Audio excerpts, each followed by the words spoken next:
Learn English idioms. The Tale of the Wise Owl. In a lush, ancient forest lived a wise old owl named Oliver. Oliver was known far and wide for his vast knowledge and ability to tell enchanting stories that taught important life lessons. Animals from all corners of the forest came to listen to him and learn from his wisdom. One evening, as the sun dipped below the horizon and the forest was bathed in a golden glow, a young fox named Felix approached Oliver. Felix was eager to learn new ways to communicate more effectively, especially using English idioms. Oliver welcomed Felix and invited him to sit on a moss-covered log. Today, I will tell you a story that weaves together various English idioms, began Oliver.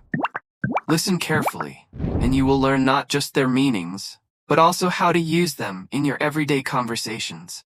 Felix's eyes sparkled with anticipation as Oliver started his tale. In a bustling village at the edge of the forest, there lived a hard-working carpenter named Jack. Jack was well respected in the village, known for his craftsmanship and kind heart. One day, Jack decided to build a beautiful wooden bridge over the village river to connect the two sides, making it easier for everyone to travel and trade. Jack knew this was a significant project and wanted to do it perfectly. However, as soon as he started, he realized it was not a piece of cake, something very easy.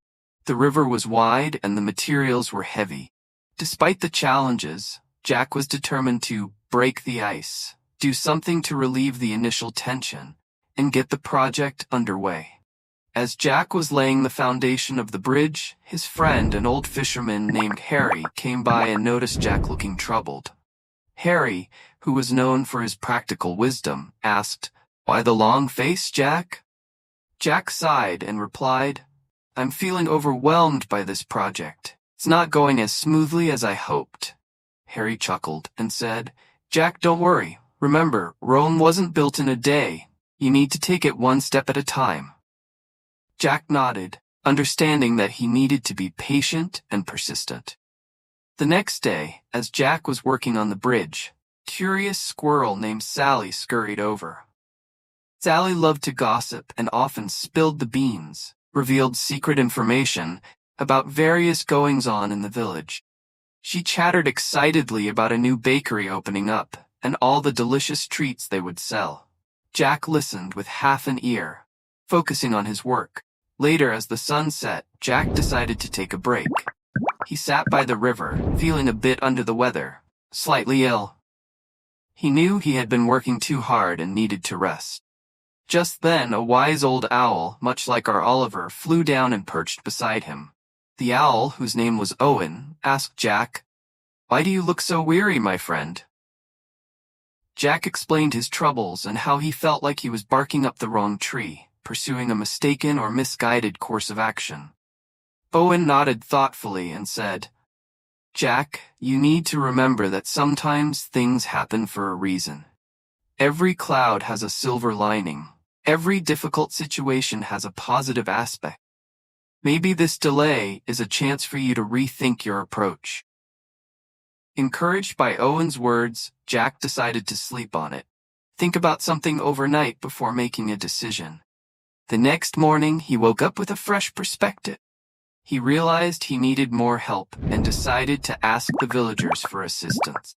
Jack called a meeting in the village square.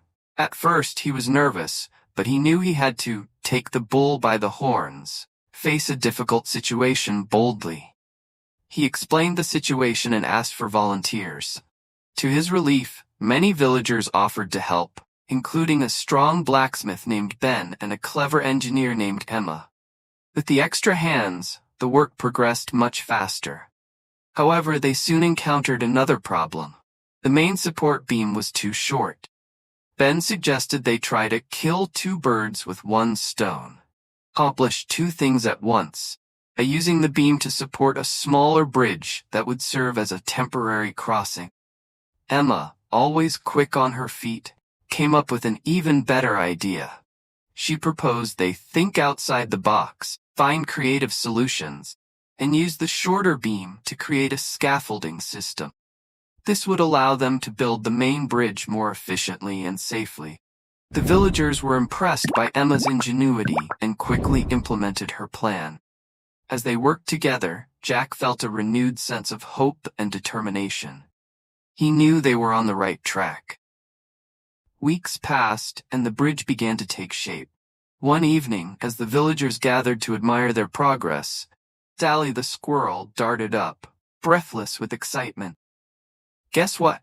The mayor is coming to see the bridge tomorrow," she exclaimed. The news spread like wildfire, spread very quickly, and everyone was eager to make a good impression. Jack decided they needed to pull out all the stops, make a great effort to ensure everything was perfect for the mayor's visit. The next day, the village was buzzing with activity. The bridge was decorated with flowers, and everyone put on their best clothes. When the mayor arrived, he was very impressed with the bridge and the collaborative effort of the villagers. He congratulated Jack and the team, saying, "This bridge will stand as a testament to your hard work and unity." Feeling proud, Jack thanked the mayor and the villagers. He knew that without their help, he would have been up the creek without a paddle, in a difficult situation, without a solution. That evening, as the village celebrated, Jack reflected on the journey and the many lessons he had learned. Oliver paused and looked at Felix, who was listening intently. "So, Felix, what do you think of the story?" he asked. Felix grinned and said, "It's amazing how many idioms you used, Oliver. I think I understand them better now." "Good," said Oliver, nodding. "Remember, idioms are like spices in language. They add flavor and make your speech more interesting. Let's review some of the idioms from the story." Felix eagerly agreed, and they began to go over the idioms one by one. 1. Piece of cake. Something very easy. Example, building the bridge was not a piece of cake for Jack. 2. Break the ice. Do something to relieve tension. Example, Jack wanted to break the ice and start the project. 3. Why the long face? Why are you sad? Example, Harry asked Jack why the long face when he saw him troubled. 4. Rome wasn't built in a day. Important work takes time. Example, Harry reminded Jack that Rome wasn't built in a day.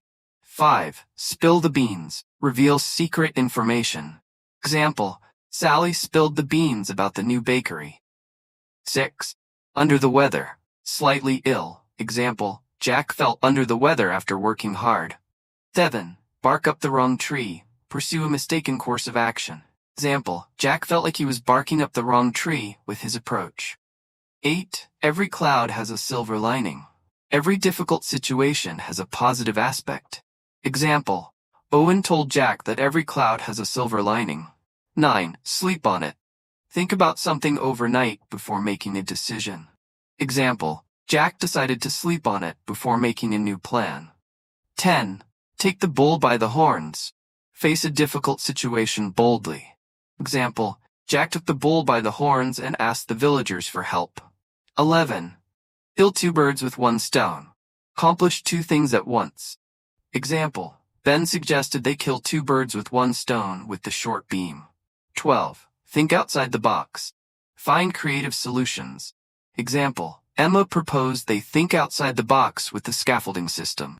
13. Spread like wildfire. Spread very quickly. Example, the news about the mayor's visit spread like wildfire. 14. Pull out all the stops. Make a great effort. Example, the villagers pulled out all the stops to impress the mayor. 15. Up the creek without a paddle. In a difficult situation without a solution. Example, Jack knew he would be up the creek without a paddle without the villagers' help. Felix thanked Oliver for the enlightening story and the valuable lesson. He felt more confident in using idioms and looked forward to sharing his newfound knowledge with his friends. As the stars twinkled above, Felix headed back home, his mind buzzing with thoughts of idioms and their colorful meanings. He knew that with practice, he would become just as wise and eloquent as Oliver the Owl.